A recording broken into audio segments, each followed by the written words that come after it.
बार मुझे बेटा ही चाहिए, चाहे कुछ भी हो जाए। अगर बेटा नहीं हुआ ना तो तू इस घर से जाने के लिए तैयार रहना। ये आप क्या कह रहे हैं जी? इसमें मैं क्या कर सकती हूँ? ये तो उस ऊपर वाले। देख, मुझे तेरी ये फालतू की बकवास नहीं सुननी, समझी?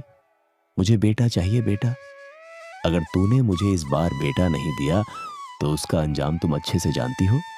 की देन है। हाँ हाँ, बहुत अच्छे से जानती हूँ। तुमने पहले भी मेरी 2 बच्चियों को मार डाला है, लेकिन इस बार मैं ऐसा नहीं होने दूंगी। अगर इस बार फिर से लड़की भी पैदा हो गई तो मैं उसे कुछ नहीं होने दूंगी। तुझसे मैंने बोला ना, मुझे इस बार लड़की नहीं चाहिए। नफरत है मुझे लड़की से, नफरत, समझी? अब सिर्फ लड़का चाहिए। ऐसा कहकर हरिया वहाँ से चला जाता है। कुछ समय बीतता है और विनीता को एक बार फिर कुछ होने वाला होता है, लेकिन विनीता घबराई हुई खुद से कहती है, हे भगवान, अगर इस बार फिर से बेटी पैदा हुई तो ये राक्षस उसे भी मार देगा। नहीं, मैं इस बार उसे ऐसा नहीं करने दूंगी। मुझे कुछ तो जरूर करना होगा, पर मैं क्या कर? शाम होती है।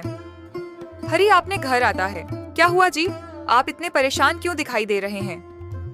आज तो सारा दिन बर्बाद हो गया मेरा। मैं कल शहर जाऊंगा कुछ दिनों के लिए। आजकल गांव में कोई काम ही नहीं रह गया है, तो सुबह सुबह जल्दी कुछ नाश्ता तैयार। ठीक है जी, बिल्कुल। सुबह होती है और हरिया शहर की ओर निकल जाता है और कुछ दिनों तक वहीं काम करता है। तभी विनीता को एक बेटी पैदा होती है।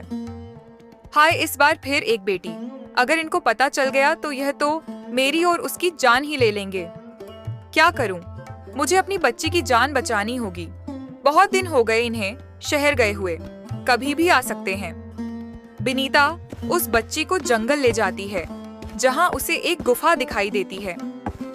हाँ, यह जगह बिल्कुल सही है। मैं अपनी बच्ची को इस गुफा में छुपा देती हूँ।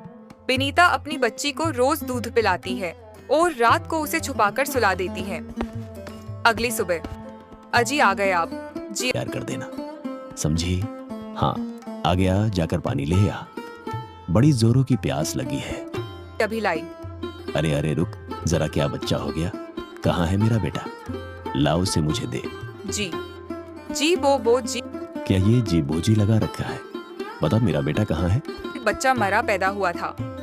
हट तेरी की, मेरे माँ बाप ने किसके गले में बांध दिया? पहले लड़कियां पैदा करी, अब जो हुआ वो भी मरा पैदा हुआ। अरे जा, निकल जा मेरी नजरों से। विनीता रोती हुई वहाँ से चली जाती है। अगली सुबह अब मैं इनके सामने से अपनी बच्ची से मिलने कैसे जाऊं?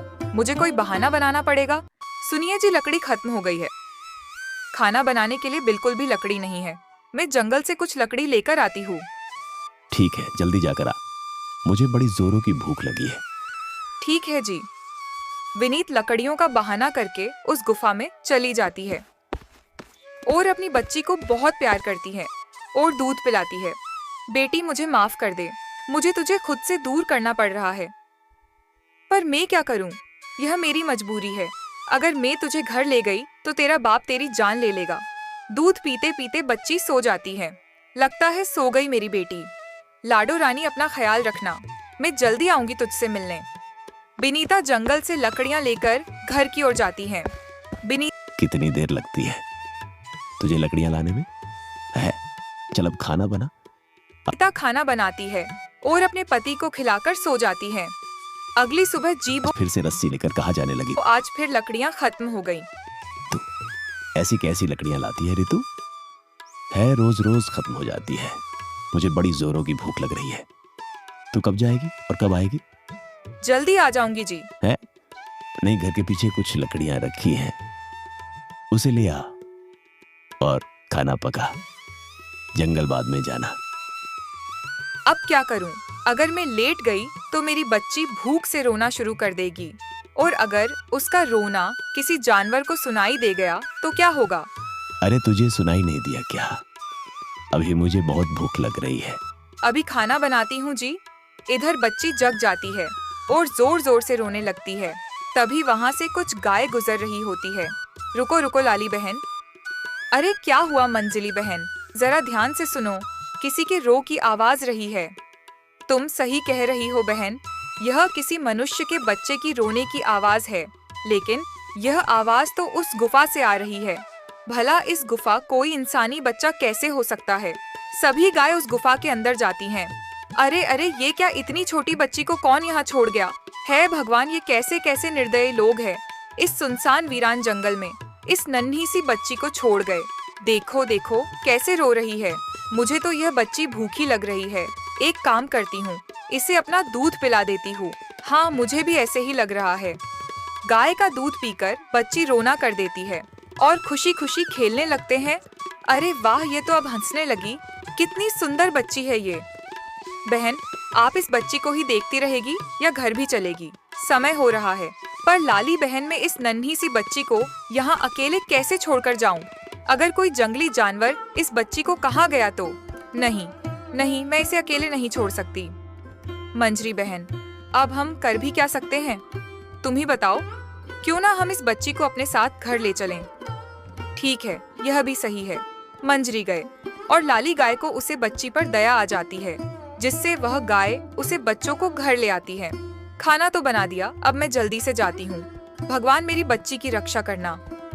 विनीता अपने पति को खाना देकर जल्दी जल्दी जंगल की ओर भागती है और उसे गुफा में जाती है, लेकिन उसकी बच्ची उसे नहीं मिलती।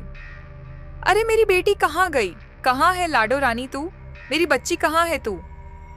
विनीता फूट फूट कर रोने लगती है। भगवान, तू मुझे किस बात की सजा दे रहा है?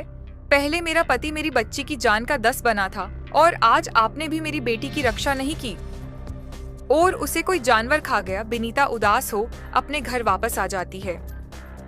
मंजरी बहन, हम इस बच्ची को कब तक अपने पास रखेंगे? मुझे तो डर है कहीं कोई जंगली जानवर इस मासूम बच्ची को हानि ना पहुंचा दे। पर बहन, करें अभी तो क्या? हम इस बच्ची को अकेला भी नहीं छोड़ सकते। अगर हम उसे जंगल में इस बच्ची को अकेला छोड़ देते हैं तो सोचो, इसके साथ कोई हादसा हो सकता था। लेकिन बहन, हम इस बच्ची का कैसे ध्यान रखेंगे और ऐसे क्या खिलाएंगे? लाली बहन, देखा भी, बच्ची का ज्ञान हमें ही रखना होगा। अभी तो ये बच्ची छोटी है, बाद में जब ये बड़ी हो जाएगी, फल इस जंगलों बहुत है, वहीं खिला देंगे। ठीक है बहन, अब तुमने यही ठान लिया है, तू यही सही। हम सब मिलकर इस बच्ची का ख्याल रखेंगे और कुछ दिनों में वह बच्ची बहुत बड़ी हो जाती है।